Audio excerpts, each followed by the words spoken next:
গায়ে হলুদের হলুদ বাটা হচ্ছে মিক্সিতে, দেখেছো কোনো দিন? দাঁড়াও প্রথম থেকেই শুরু করি তাহলে। তো এটা ছিল চন্দ্রগ্রহণের দিন ভাই, যেদিন একদম হাবড়া পুরো খালি রং খেলার দিন ভাই।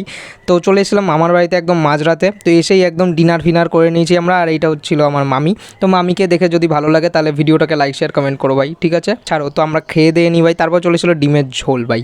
তো এইটা দিয়ে খাওয়ার পরেই আমরা চলে গেছিলাম সকালবেলার খাবারে। আবার মানে খাওয়া দাওয়া বাদ নাই ভাই, বিয়ে বাড়ি যাচ্ছে মানে খাওয়া দাওয়া তো মাস্ট হবে। তো এরপর চলেছিল হলুদ বাটার পালা। তো এইখানে ভাই হলুদ বাটা হচ্ছিলো মিক্সিতে, কারণ সবার অনেক কষ্ট হয়ে গেছিলো ভাই, অনেক তাড়াতাড়ি দরকার ছিল তার জন্য আর কি। তো এখানে ছেলের গায়ে হলুদ দিয়ে আমরা সেই হলুদটা নিয়ে বেরিয়ে গেছিলাম ব্যান্ড পার্টির সাথে একদম মেয়ের বাড়ির দিকে। তো আসতে ভাই, আমি ভয়েস ওভার দিচ্ছি তো। তো তারপর আমরা চলে গেছিলাম মেয়ের বাড়ির দিকে, একদম সবাই গাড়ি টাড়িতে উঠে রেডি। তো এখানে মামারা যাচ্ছে একদম কাফিলা নিয়ে বাইকের, আর আমি উঠে গেছিলাম একটা টেলা মামার বাইকে। টেলে যাচ্ছিলো বাইকটা একটু হলে।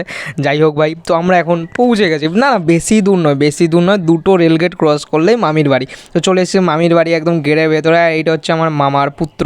তো আমরা ঢুকে গেছি। আর এখন এসে শুনি ভাই মামি আর মামির বোন গেছিলো নাকি ফটোশ্যুট করতে। আর আমরা যাওয়ায় তাদের একটু ডিস্টারবেন্স হলো, তারা বাড়ি চলে এসছে তারপরে। তো এসে ভাই আবার খাওয়া দাওয়া শেষ নাই ভাই। বললাম না দিনের মধ্যে কতবার যে খেয়েছি তার কোনো শেষ নেই ভাই। এখানে খাওয়া দাওয়া চলছে, একজন ফোন টিপছে। তারপর বাড়ি এসে এখানে জল তুলতে যাওয়া হয়েছিল, যেই জল দিয়ে মামাকে স্নান করানো হবে।